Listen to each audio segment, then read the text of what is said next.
오늘 하나님께 주신 말씀은 마태복음 18장입니다.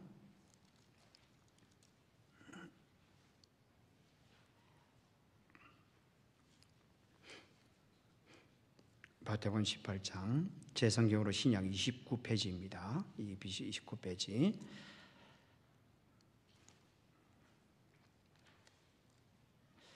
제가 하나님의 말씀을 받들어 봉독하도록 하겠습니다. 그때 제자들이 예수께 나와 이르되 천국에서는 누가 크니이까? 예수께서 한 어린아이를 불러 그들 가운데 세우시고 이르시되 진실로 너희에게 이르노니 너희가 돌이켜 어린아이들과 같이 되지 아니하면 결단코 천국에 들어가지 못하리라. 그러므로 누구든지 이 어린아이와 같이 자기를 낮추는 사람이 천국에서 큰 자니라. 또 누구든지 내 이름으로 이런 어린아이 하나를 영접하면 곧 나를 영접함이니 누구든지 나를 믿는 이 작은 자 중 하나를 실족하게 하면 차라리 연자맷돌이 그 목에 달려서 깊은 바다에 빠뜨려지는 것이 나으니라. 실족하게 하는 일들이 있으므로 말미암아 세상에 화가 있도다. 실족하게 하는 일이 없을 수는 없으나 실족하게 하는 그 사람에게는 화가 있도다. 만일 내 손이나 내 발이 너를 범죄하게 하거든 찍어내버리라. 장애인이나 다리 저는 자로 영생에 들어가는 것이 두 손과 두 발을 가지고 영원한 불에 던져지는 것보다 나으니라. 만일 내 눈이 너를 범죄하게 하거든 빼어내버리라. 한 눈으로 영생에 들어가는 것이 두 눈으로 지옥불에 던져지는 것보다 나으니라. 아멘. 제가 일전에 따뜻한 보답이라는 제목을 가진 짧은 글을 읽었던 적이 있었습니다. 따뜻한 보답. 이 글에 보면 저자가 자신이 오랫동안 알고 있던 어떤 한 지인이 겪었던 이야기를 담고 있는데 그 이야기는 적이 이렇습니다. 이 작가의 지인 중에 참 바쁘게 사시던 한 분이 있었다고 합니다. 너무 바빠서 집안일을 제대로 할 수 없었대요. 그래서 도우미 아주머니 한 분을 고용했다고 합니다. 일주일에 2번씩 집으로 와서 가사를 돕게 했던 거죠. 그러니까 돈을 주고 일을 해달라고 요청한 것입니다. 그럼에도 불구하고 이분이 도우미 아주머니에게 너무도 고마웠다고 합니다. 왜냐하면 집이 너무 정리가 잘 돼 있어서 집으로 들어올 때마다 너무 행복했기 때문입니다. 그래서 보답을 하기 위하여 이 아주머니가 오는 그 날마다 아침 상을 간단하게 차려 놓았다고 합니다. 먼저 드시고 일을 시작하라고. 그래서 그렇게 해놓고 집을 떠났다고 합니다. 그러는 어느 날 아주머니 오는 날인데 그날 아침 식사를 준비해야 되는데 상을 준비해야 되는데 아침거리로 할 만한 것이 하나도 보이지 않더랍니다. 그런데 마침 냉동고를 열어보니까 조기 한 마리가 있더래요. 그래서 그 조기를 바삐 구워서 식탁 위에 얹어놓고 메모지를 남겨놓았습니다. 조기만 구워 놓았어요. 식사 맛있게 하세요. 오늘은 바빠서 집안 정리를 하나도 하지 못하고 나가네요. 죄송합니다. 그럼 이만. 그리고 나서 이분이 집을 그 직장으로 갔다가 하루 종일 일하고 저녁이 되어서 돌아왔는데 그날따라 더 유난히 깨끗하고 그리고 빛이 나더랍니다. 도우미 아주머니 너무 고마웠대요. 그런데 그 다음이 문제였습니다. 저녁 식사를 준비해야 되는데 막막하더랍니다. 하나도 준비해 온 것이 없는데 그날은 또 특별히 유난히 바빠서 그냥 그 시장도 보지 못하고 돌아온 거예요. 그래도 혹시나 하는 마음에 먹을 것이 있을까 싶어서 냉장고를 열었더니 그 냉장고 안에 반찬이 가득 담겨져 있는 것입니다. 그러면서 이 아주머니 메모가 그 식탁 위에 놓여 있더랍니다. 그렇게 써져 있더래요. 바쁘신 것 같아서 반찬 몇 가지 만들어 놓아두었어요. 솜씨는 없지만 맛있게 드세요. 그리고 조기 정말 맛있게 잘 먹었습니다. 고맙습니다. 관계는 그냥 생기는 것이 아닌 것 같습니다. 관계는 따스함, 상대를 배려하는 그 따스함에서 나오는 것 같습니다. 그렇게 아름다운 관계가 이루어지는 것 같습니다. 오늘 우리가 마태복음 18장 1절부터 9절의 말씀을 읽었는데, 오늘 보면은 우리가 어떻게 따상 공동체, 믿음의 교회 공동체를 만들어 나갈 수 있는지, 어떻게 하나님께서 원하시는 그런 아름다운 믿음의 공동체를 만들어 나갈 수 있는지, 그것을 우리에게 잘 보여주고 있는 것 같습니다. 오늘 보면 1절에 보면 이렇게 되어 있습니다. 그때에 제자들이 예수께 나와 이르되 천국에서는 누가 크니까? 천국에서는 누가 크니까? 예수님의 12제자는 단순히 그들이 특별하기 때문이 아닙니다. 그들이 하나님 나라 백성들의 대표였기 때문입니다. 그들이 교회의 대표였기 때문입니다. 그렇다면 오늘 보면 이렇게 말을 하고 있는 거죠. 1절에 이렇게 말하고 있는 것입니다. 예수님의 12제자가 가까이 와서 예수님께 물었습니다. 교회 공동체에서는 누가 큰 자입니까? 교회 믿음의 공동체에서는 누가 더 큰 자입니까? 그렇게 말하고 있는 것입니다. 누가 큰 자일까요? 그렇다면 이 제자들의 이 질문을 통하여 현대를 살아가는 우리 그리스도인들에게, 그리고 우리 아가페 장로교회에 주시는 교훈이 무엇일까요?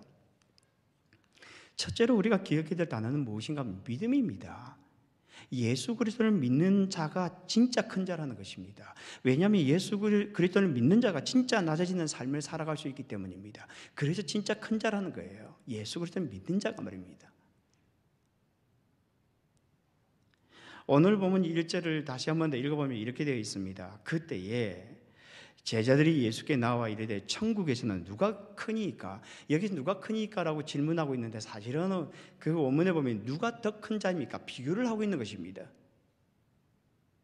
그런데 이 한글 성경에 빠져있는 단어가 하나 있습니다. 그것은 그러면이라는 것입니다. 그러면 이 본문이 이렇게 질문하고 있는 것이요. 그러면 천국에서는 누가 더 크니까? 그러니까 이전에 예수님과 제자들 사이에 무슨 대화가 있었다는 것을 이야기를 해줍니다. 그것이 무엇이었을까요? 그 단서가 마가복음 9장 33절부터 35절이 나오는데, 제자들이 길을 가다가 서로 누구가 높으냐를 가지고 다투었습니다. 그러니까 예수님께서 그들을 불러다 앉혀놓고 그렇게 말합니다. 누구든지 첫째가 되고자 하면 뭇 사람의 끝이 되며 뭇 사람을 섬기는 자가 되어야 하리라.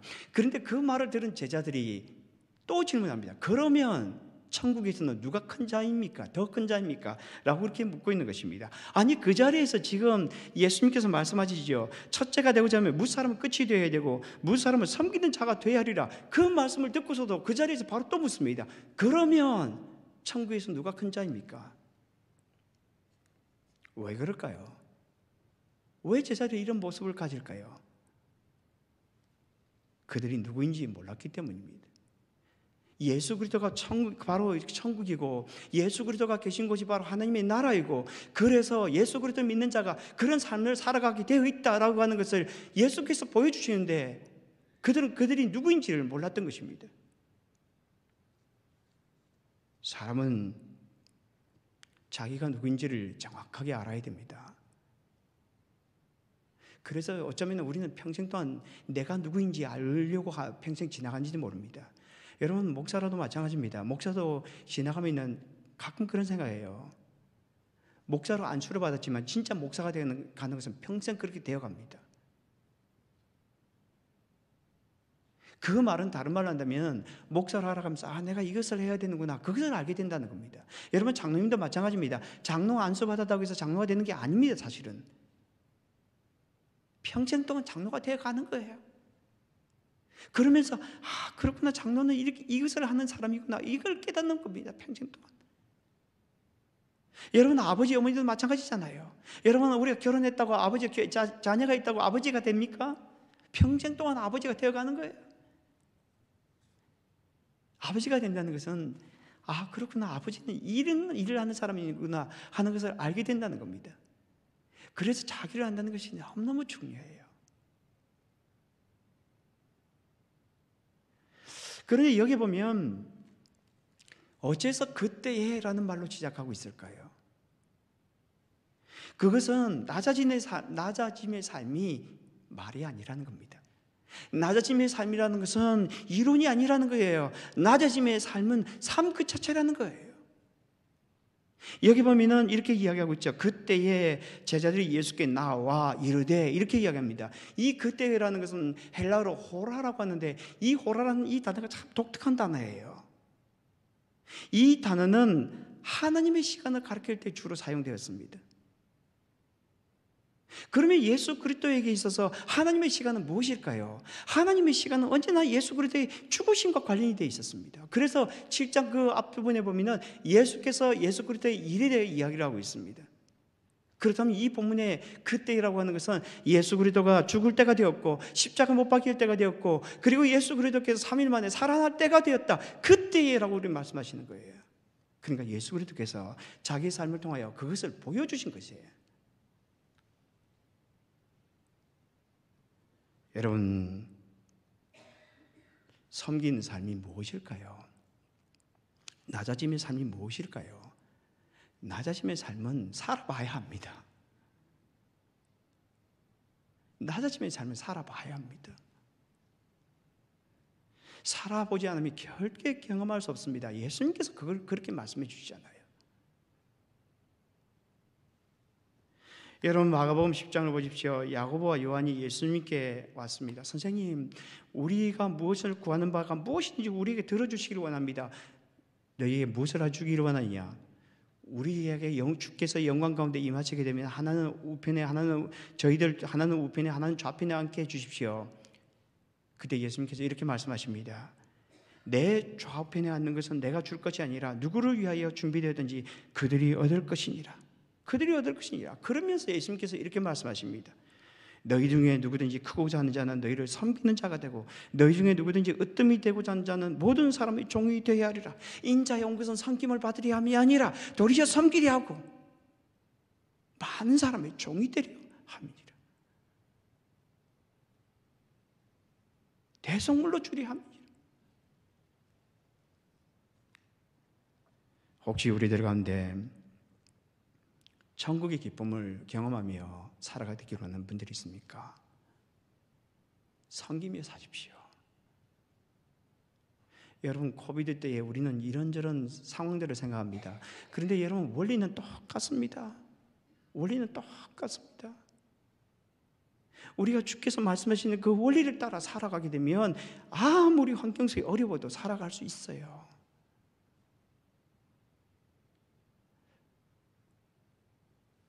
우리들 가운데 하나님의 나라를 누리며 살아가게 되기를 원합니까?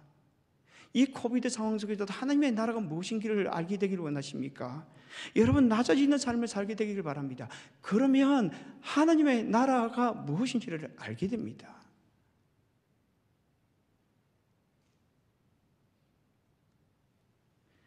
그런데 오늘 본문에 보면 예수님께서 어째서 어린아이를 데려다가 낮아지는 삶을 가르치고 있을까요? 이미 예수님께서 다 말씀해 주셨잖아요. 예수님께서 그렇게 말씀해 주셨습니다. 이미 삶으로도 보여주셨어요. 예수님께 가르쳐 주셨어요. 그런데 다시 그러면 이렇게 말씀하실 수 있었을 거예요. 그냥 너희들이, 내가 이미 너희 다 말을 했다, 그럼 그대로 해라 라고 그렇게 말씀할 수 있는데 어린아이를 데려다가 또 그렇게 말씀하십니다. 왜 그럴까요? 그것은 진정한 겸손은 예수님을 믿는 것이다 라는 것입니다. 그러니까 예수 그리스도에 대한 믿음이 우리를 낮아지는 삶으로 이끌어간다는 것입니다. 왜냐하면 우리는 절대 낮아지는 삶을 살기를 원하지 않기 때문이에요. 여러분, 우리 본성이 그럽니다. 여러분, 평생 동안 살아가는 삶을 보십시오. 자기를 세우기 위해 노력하면서 살아가지요. 우리 자신들이 그렇습니다. 여러분, 목사도 좀 그렇게 살아가는지도 몰라요. 여러분, 부끄럽게도. 그런데 여러분, 이 본성을 거스려 살아가려면 예수 그리스도의 믿음밖에 없는 거예요. 그래서 예수 잘 믿는 교회가 그래서 중요한 겁니다. 여러분, 오늘 보면 3절과 4절을 보십시오. 이르시되 진실로 너희에게 이르노니 너희가 돌이켜 어린아이와 같이 되지 아니하면 결단코 천국에 들어가지 못하리라. 그러므로 누구든지 이 어린아이와 같이 자기를 낮추는 사람이 천국에서 큰 자니라. 여기 보면 어린아이와 같이 자기를 낮추는 사람이라고 되어 있죠. 이 말이 무슨 뜻일까요? 어린아이 순진함일까요? 아니면 어린아이 같이 단순한 마음일까요? 여러분, 어린아이가 단순해요? 어린아이 순진합니까? 절대 그렇지 않습니다, 여러분. 우리 시대에 생각하면은 어린아이 그런 생각하죠. 그러나 여러분 그 시대로 한번 돌아가 보십시오. 예수님께서 사시던 그 시대로 한번 돌아가서 생각해 보십시오. 어린아이는 인간 같지도 않은 사람이었습니다. 사람으로 카운팅하지도 않아요. 헤아리지도 않았습니다. 그러면 어린아이 같이 되라는 말은 무슨 말입니까? 사람으로 여겨지지 않은, 사람같이 대우받지 못한 그런 상태에 이를 때까지, 그런 신분에까지 낮아지라는 것입니다. 여러분, 이렇게 살아갈 수 있습니까? 어떤 일이 한 번 있으면 자기 자존심이 딱 걸려 있으면 내가 이러려고 교회 다니나, 내가 이러려고 목사하나, 그런 생각이 들지 않습니까? 그런데 여기 말하는 어린아이 같이 일하는 것은 그 시대로 돌아가 보면은 어린아이 같이 이 사람 취급도 받지 못하는 그런 상태까지, 그런 신분까지 낮아지라고 그렇게 말하는 거예요. 너무 과격한 질문이 아닙니까? 여러분, 그것이 어떻게 가능할까요? 그것이 어떻게 가능할까요? 사람의 능력으로 안 돼요. 하나님의 능력으로 가능해요. 예수 그리스도의 능력으로만 가능합니다. 오늘 본문이 이렇게 말을 합니다. 돌이켜. 이 돌이키라는 것은 수동태로 되어 있어요. 그러니까 돌이킨다는 것은 내가 돌이키고 싶다고 돌이켜지는 것이 아니라는 거예요. 하나님께서 우리를 돌이켜 주셔야 한다는 것입니다. 하나님께서 우리를 돌이켜 주셔야 우리가 섬기는 삶을 살아갈 수 있다. 예수 그리스도처럼 살아갈 수 있는 능력을 가지게 된다라고 그렇게 말하고 있는 겁니다. 여러분, 빌립보 교회 성도들을 보십시오. 빌립보서 2장에 보면은 빌립보 교회 성도들 가운데 다툼이 있었던 것 같습니다. 그때 사도 바울이 이렇게 고민하고 있죠.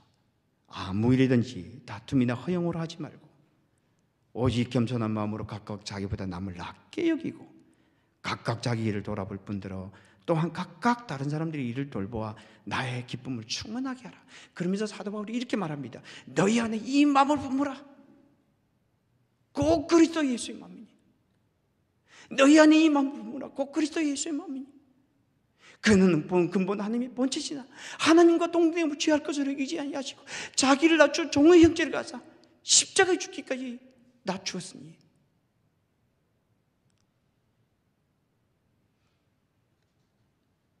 여러분, 이런 우스갯소리가 있습니다. 이건 우스갯소리입니다. 어떤 한 장로님이 죽어서 천국에 갔다고 합니다. 천국에 가는 수속을 다 마치고 들어가니 예수님께서 기다리고 있다가 환영하더랍니다. 잘 왔다. 여기까지 오느라 수고했다. 배고프지? 밥이나 먹고 시작하자. 그러면서 중국집으로 데리고 가셨다고 합니다. 들어가서 보니까 건너편에 자기 같은 교회 다니던 집사님 한 분이 거기 앞에 앉아 있는데 탕수육을 먹고 있더랍니다. 그래서 장로님이 생각하셨답니다. 명색이 내가 장로인데 집사보다는 더 좋은 음식이 나오겠지. 잠시 후에 음식이 나왔는데 짜장면이 나오더랍니다. 그래서 장로님이 빈정이 상했대요. 그래서 예수님께 항의했답니다. 아니, 집사는 탕수육을 먹고 있는데 어째서 장로는 짜장면을 먹을 수 있습니까? 그랬더니 예수님께서 이렇게 대답하셨다고 합니다. 이것이 천국의 법이다. 지금 목사는 짜장면 배달 나갔다.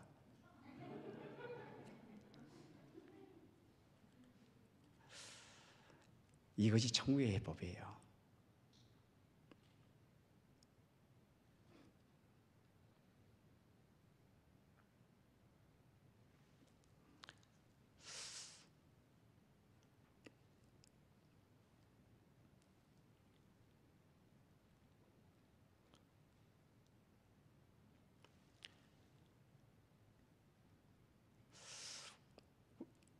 우스갯소리인데 너무 슬펐어요.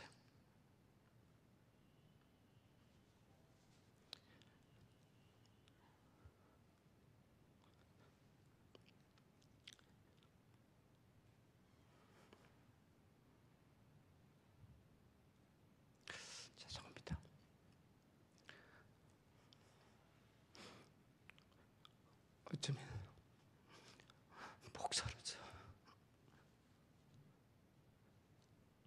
이렇게 살지 않는 것 같아요.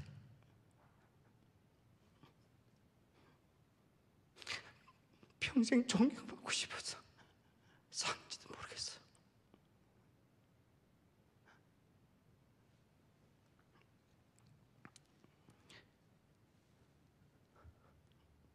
우리는 예수님을 따르기 위해서 사는데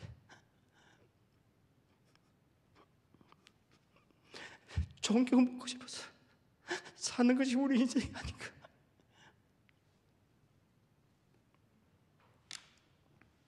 죄송합니다. 너무 부끄럽습니다. 너무 부끄러웠어요.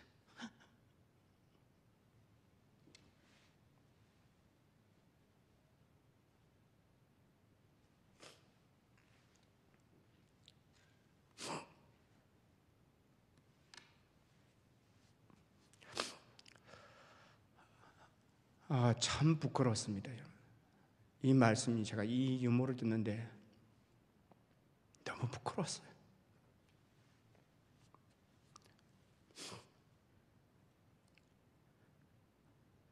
예수 믿는다는 게 섬기면서 살려고 예수 믿는 것인데 존경받고 싶어서 누가 한마디 하면 속이 상해서 누가 대접 잘 못해주면 내가 목사인데 그런 생각만 하고 말입니다.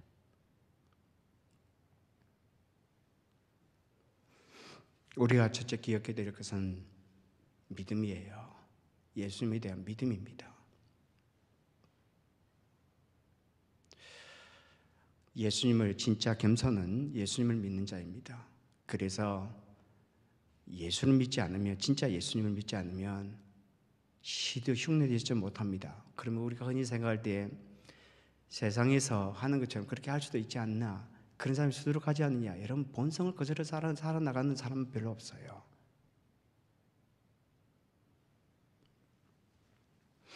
둘째로 우리가 기억해야 될 것은 무엇인가 하면 안아줌입니다. 있는 그대로 안아주는 것입니다.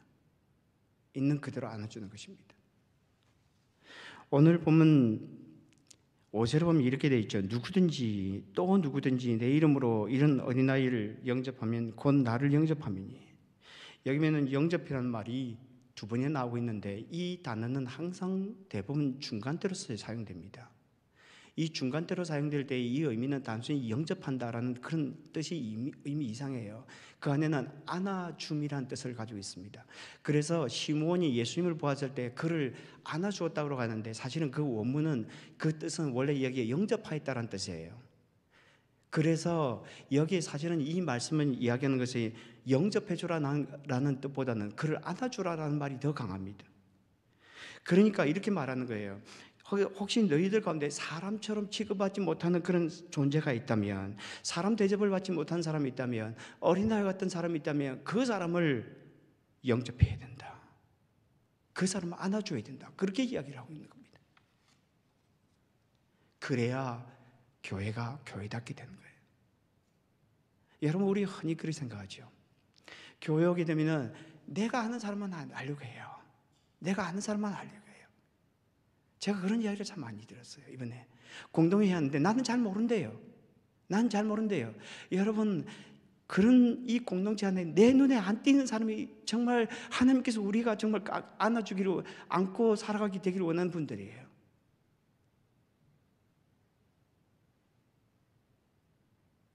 그런데 여기 보면은 왜 실족이라는 이 표현을 사용하고 있을까요?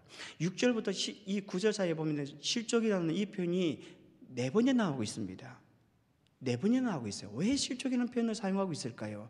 그것은 사람을 용납할 때에 있는 그대로 받아주라는 겁니다. 있는 그대로, 그 사람이 가지고 있는 그 판단을 하지 말고 있는 그대로 받아주라는 것입니다. 오늘 본문에 나온 이 실족이라는 단어는 스캔들이라는 단어 여러분 아시죠? 그러니까 무엇인가를 앞에 놓고 걸려 넘어지게 하는 것입니다. 그것을 스캔들이라고 표현해요. 그러면 왜 이것이 문제가 되는가 하면 마태복음의 첫 번째 독자들이 안디옥 교회 같은 그런 교회였다고 보고 있습니다. 유대인 그리스도인들과 그리고 이방인 그리스도인들이 함께 모여 있는 곳입니다. 그러다 보니까 여러 가지 자기들이 유대인들은 유대인대로 유대인답게 되어야 된다 그렇게 말을 하고 있고, 이방인들은 너희들은 그렇지 않다. 그리고 우리가 유대인처럼 되는 것이 중요한 것이 아니고 너희들은 우리처럼 그렇게 살아가야 된다. 그 안에 갈등이 있었다는 것입니다. 그래서 서로가 서로에게 그 걸림돌이 되는 것을 내세웠다는 것입니다. 그들에게 말을 합니다. 실족하게 하면 안 된다. 그것은 너희들의 생명과 관련이 있다. 그렇게 말을 하고 있는 것입니다. 우리는 아무리 작은 자라고 할지라도 실족하게 하면 안 됩니다. 그분이 누구든지 있는 그대로를 받아줘야 합니다. 왜냐하면 여러분 이 본문에서 이야기하기를 곤하를 영접합니다 이렇게 이야기합니다. 그러니까 여기에 있는 성도들 한 분 한 분이 사실은 예수 그리스도의 형상이 그 안에 담겨져 있는 것입니다. 예수 그리스도의 형상이 있는 거예요. 그러니까 우리가 작은 자를 영접하는 것은 곧 예수 그리스도를 영접하는 거예요. 그것은 마태복음 25장에서는 이렇게 말을 합니다. 마태복음 25장에 보면은 그때 예수님께서 비유를 베푸시는데, 그때 인자가 권능 영광 가운데 올 때에 그가 보좌 위에 앉아서 사람들을 만국을 사람을 모으는데, 그때 두 종류의 사람들을 만국 두 종류의 사람으로 나눈다 이렇게 말을 합니다. 양과 같은 사람, 오른쪽에 양과 같은 사람이고 왼쪽에는 염소 같은 사람을 나눈다고 이렇게 말을 합니다. 그때 이 오른쪽에 있는 양과 같은 사람들에게 이렇게 말합니다. 내 아버지께 복을 받은 자들이여, 나와 창세로부터 너희를 위하여 예비된 나라를 상속받으라. 내가 줄일 때에 너희가 먹을 것을 주었고, 목마를 때에 마시게 하였고, 나그네 되었을 때 영접하였고, 헐벗었을 때 옷을 입혔고, 병들었을 때 돌보았고, 옥에 갇혔을 때 와서 보았느니라. 그때 이 사람들이 이렇게 묻습니다. 우리가 언제 그렇게 하였습니까? 그때 예수님께서 이렇게 말씀하십니다. 너희가 내가 여기 내 형제 중에 지극히 작은 자 하나에게 한 것이 곧 내게 한 것이니라. 지극히 작은 자 하나에 한 것이 곧 내게 한 것이니라.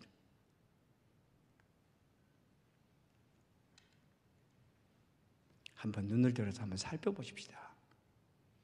여러분, 우리가 잘 모이지 못해도 내가 살펴야 될 사람이 있는지 한번 살펴주세요.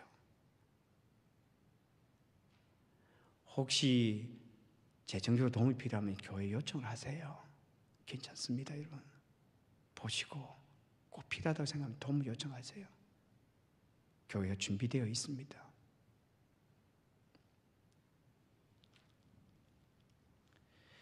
김요셉 목사님이라는 분이 있는데, 이분 극동 방송을 세우신 아주 유명한 분이죠. 그 아드님이에요. 그런데 이분이 초등학교 4학년 때에 가족들이 함께 미시간에 잠시 머물렀던 때가 있었다고 합니다. 초등학교 4학년 때. 그때 미군교회 그 크리스찬 학교에 등록을 했는데 걱정이 많이 되었답니다.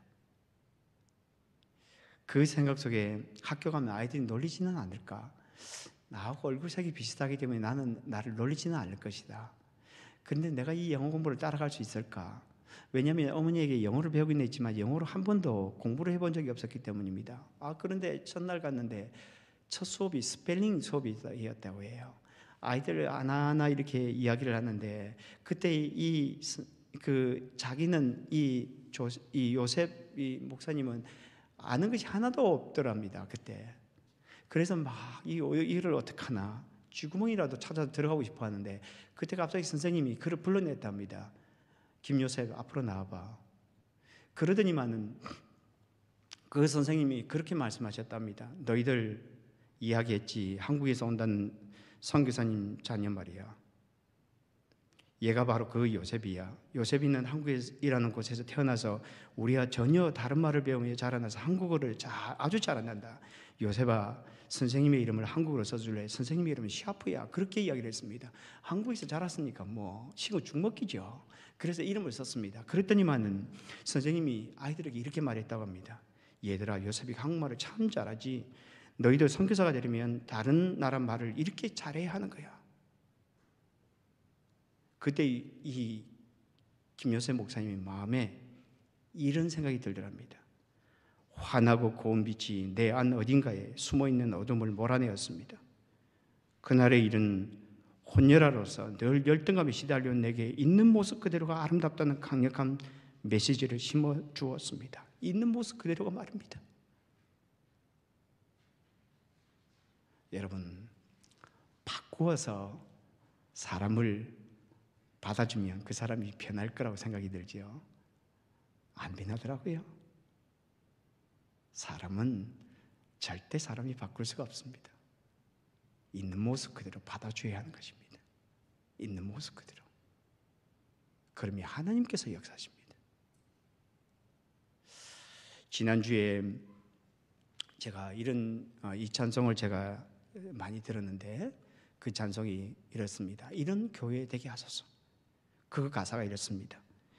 진정한 예배가 숨쉬는 교회, 주님이 주인 되시는 교회, 믿음의 교회, 기도가 쌓이는 교회, 최고의 찬양을 드리는 교회, 말씀이 살아 움직이는 교회, 성도의 사랑이 넘치는 교회, 섬김과 헌신이 기쁨이 되어 열매 맺는 아름다운 교회, 주님의 마음 닮아서 이웃을 사랑하는 교회, 주님의 영광을 위해서 빛 대신 주님 전하는 교회, 사랑의 불꽃이 활짝 피어나 날마다 사랑에 빠지는 교회, 주께서 사랑하는 우리 교회가 이런 교회가 되게 하소서. 이런 교회가 되려면 무엇이 필요할까요? 믿음이 필요해요. 믿음이 진정한 겸손입니다. 또 하나는 안아주는 겁니다. 있는 그대로 안아주는 겁니다. 예수 그리스도께서 우리에게 말씀하셨던 것처럼 예수 그리스도를 믿고 있는 그대로 안아줌으로써 하나님께서 기뻐하시는 따뜻한 교회, 참 아름다운 공동체를 세워나가는 저와 여러분이 되기를 주님의 이름으로 축복합니다. 같이 기도하겠습니다.